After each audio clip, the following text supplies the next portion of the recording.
keçirmə və prezident olsanız, sonra komandanızı necə qurardınız? Ətrafınızı necə qurardınız? İş ondadır ki, hər bir adam öz başarılı işlə yapışmalıdır. Mən prezident olmaq fikrində olmamışam. Elə bir fikrim də yoxdur. Nə qədər Heydər ilə sağlı prezident olmalı. Çünki hələ alternativ mən deyirəm adam yoxdur. O adam yoxdur, başa düşsə. Və hər adam öz başarılı işlə yapışmalıdır.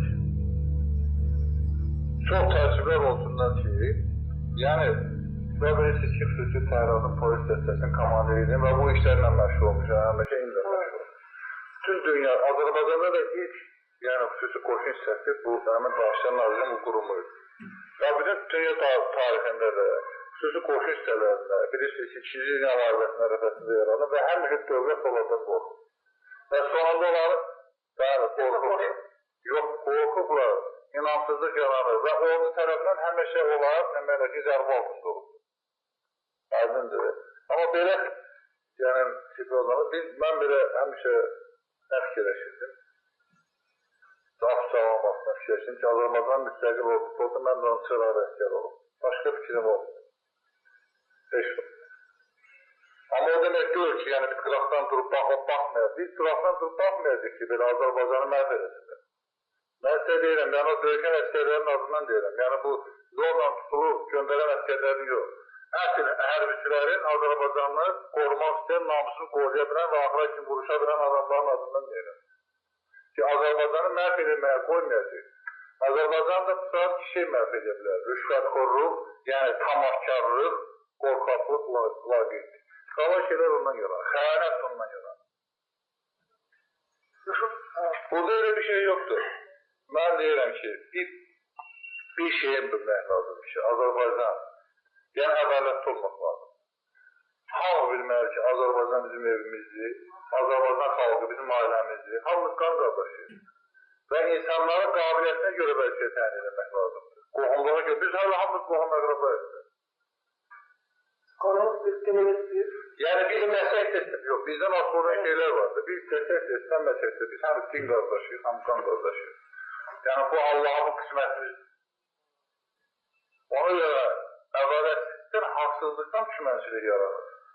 Yəni inamsızlıq yaranır. Bunun çoxu da düşman tərəfindən sürü sürətdə edirlər. Laf, hər doğma qardaşım olsun. Əgər bu başaracaqsa, hər az təbii ki, onu orada təyin edərəm mən. Əgər o başarmazsa, heç adını bilməlidir. Laf xoşum gəlmirsə bu adamdan yaxşı bir təxəssüsdə o təyin olunmalıdır. Yəni iş prinsip qabiliyyətinə görə qurmaq lazımdır. Hamımız qardaşıdır.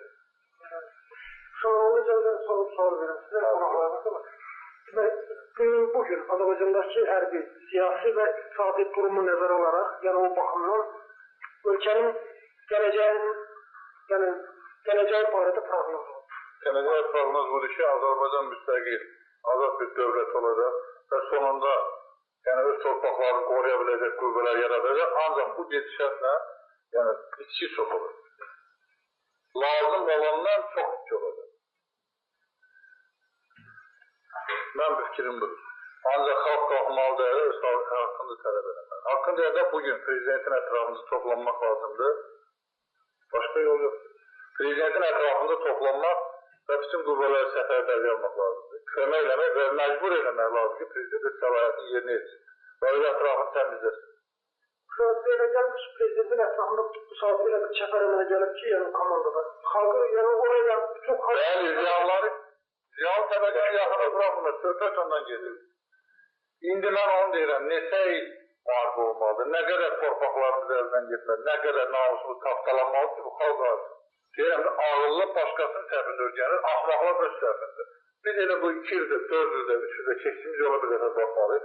Ya fikirləşməliyik ki, Azərbaycanın ölüm dirim məsələsi səbəbi. Bu da Qarabağ, bu Qarabağ söhbəti çözümü ümumiyyətlə götürmək lazımdır. Azərbaycanın azadlığıdır. Naxçıvanda, Qazaxdan tutmuş, nə qədər kəndimizə ayrılımıza alır. Tək Qarabağ. Yəni, bizim fikrimizi bir növ xalqın fikrini yayındırırlar. Və ermənilər də böyük Ermənistan yaratmaq planından ölkədir. Yəni, bunu unutmaq lazımdır. Bir şeyini unutmaq, yəni siyasi tərəfin durumunu deyir. Allah uzarlıqdır, sabah, yəni ki, indiki iqtidara qarşı, yəni prezidentə qarşı bir deyək, dövlət çevrişi bir cəhd olsa, bütün dünya bizdən üzündürür. bütün beynəlxalq o böyük korporasiyalarla bizlə işbirliyi yapması, onlar sabah hamısı çıxıb gedər və Azərbaycan bundan məhv olur. İki prezident, eks-prezident biri Moskvada oturub, biri Kələşidə. Bundan sonra bizə inanarlar. Yəni bunu Azərbaycan xalq, mən yaltaqlıqdan tamamızdan adamam. Azərbaycan mənafiyi bunu tələb edir. Başqa yol yoxdur, başqa adam da yoxdur. Allah prezident də özü fikirləşməlidir ki, öz ətrafına topladığı adamlar kimdir? Deyir ki, o şayələr ki var, yəni o bütün əfsanələrin də bir kökü olur, nağılların da kökü olur, onu şiddət danışılır, məlum məsələdir. Yəni, bütün ətrafında olan adamlar, nə bilim, biraz vəzifəli adamlar, demək ki, 90% stat prezidenti iddiası. Və prezidenti anlatmaq elə ona gətirmişlər. Müharibədə yalan söyləyərlər, bir-bir insan tarihi ilə oynamaq olur. Faktirsiniz, fazla şərtdə oturub xəbər verirlər ki, prezidentə bir, nə bilim, kərpəcəzdəyik, Murumdayıq. Prezidenti arxanəki yanvarın ardında bu müharibə bitir. Deyir, bu fakt demişdir. Hansı əsasədir, onu soruşan yoxdur. Bütün bunların səbəbi odur ki, cəzasızlıq və kadrların düzgün yerləşdirilməsi. Daxili siyasət nədir? Kadrların yerləşdirilməsi və müəyyən reformaların keçirilməsi. Siyasəti kadrda verir.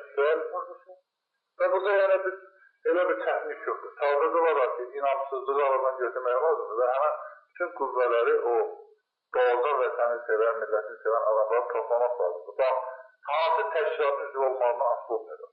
Sir xalq səsəsi olsun, sir komünist olsun, sir demokrat, sir məlumat partiyanın üzvü olsun. Yəni bizim bir gün bir vətən, bir partiyamız var, o da vətənsizdir.